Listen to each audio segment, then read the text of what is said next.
All right, so in this video, I'm just going to present to you an alternative theory on anxiety and depression. Hopefully you will consider and listen through the video before you arrive at a conclusion or immediately judge it or whatever the other things that people do when presented with different information and different ideas. So from what I have seen many times over and over is that more often than not, people are just riding a roller coaster of stimulation. So are they depressed and anxious really, or are they just hyperstimulated and overstimulated? And just because something has a strong feeling associated with it or is very stimulating does not mean that it is in any way, shape, or form useful, practical, or going to lead to any meaningful result in our lives.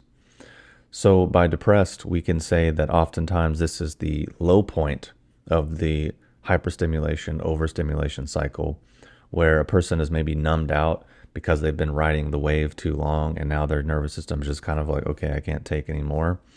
Or maybe they're at a low point to where their threshold is adjusted, so they used to need this much to get the effect, but now they've just kind of normalized to it, so they need more to get a similar effect. So they're labeling that as depression. Or perhaps they are in a situation or a moment where they're not getting the stimulation that they're used to, so they feel maybe lower than normal or what they perceive and label to be lower. So then they're saying, oh, well, that's depression.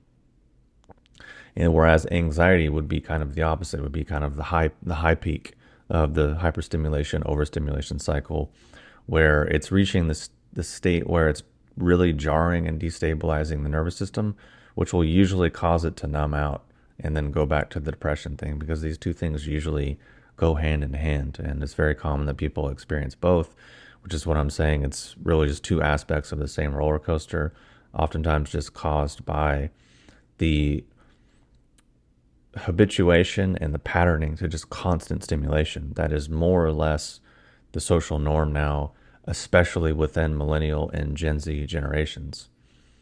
Because we can be hyperstimulated and overstimulated in ways in which people might not really think.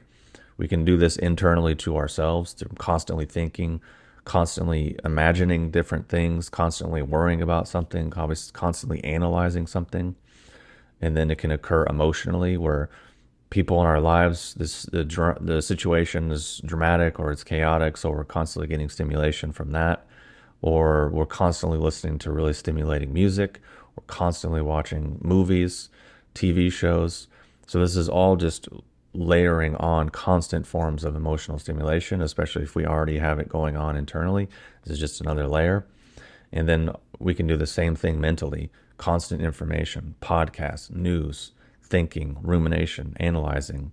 So now we're already looking at three basic layers of how people can just be operating at a certain buzz all the time.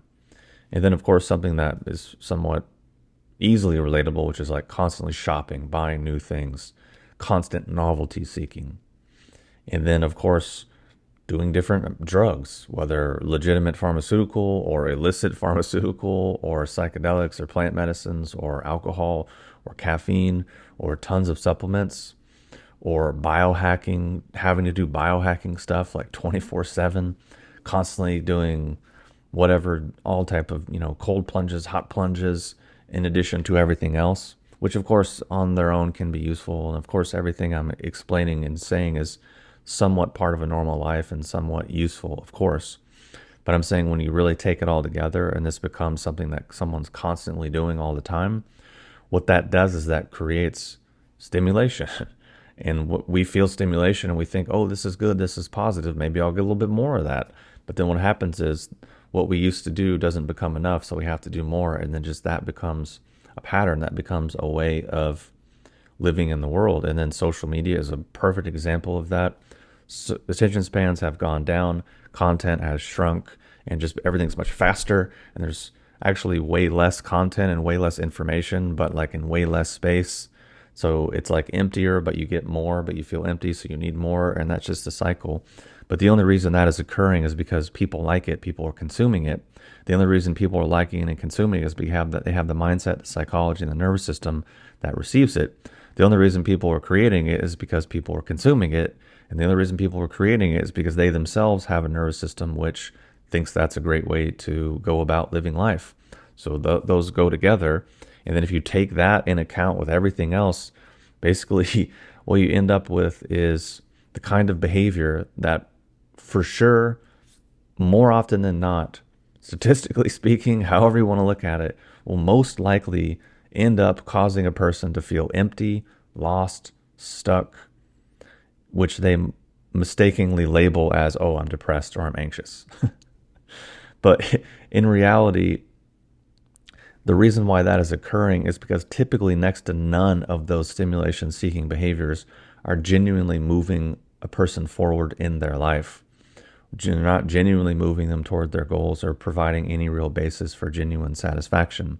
And oftentimes this approach to life genuinely and profoundly undermines our ability to even be present, which means we can't be present in the whatever basic moment. We can't be present with ourselves. It means we can't be present with other people, which means we can't actually listen to other people, which means we can't actually hear other people, which means that our overall ability to genuinely connect in a basic human level diminishes.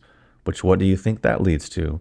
That causes us to feel more isolated and more cut off from the people around us, which whenever that occurs, it's pretty much a surefire way to feel depressed and anxious and not feel very good about yourself and not feel very good about your life, because we are social creatures.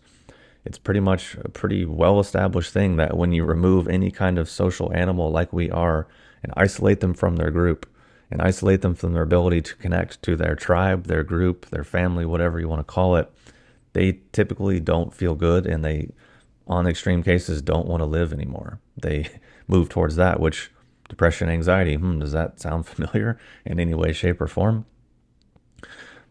So the problem is that just slapping these labels on, a feeling or a situation or repetitive feelings that we're experiencing is that it lacks any real practical, pragmatic, and useful solutions to those things, because of the fact that it is ignoring the actual behaviors, it's ignoring the actual mechanisms, and it's ignoring the myriad of factors that are leading to that negative outcome. It's just instead, oh, it's depression, so maybe your serotonin's low, or maybe you need these meds, and maybe you have this chemical imbalance, or maybe it's genetic, or maybe it's hereditary, or maybe it's environmental, or maybe it's a food toxin, or maybe it's a myriad of other different things aside from any real examination of what is actually occurring in the situation.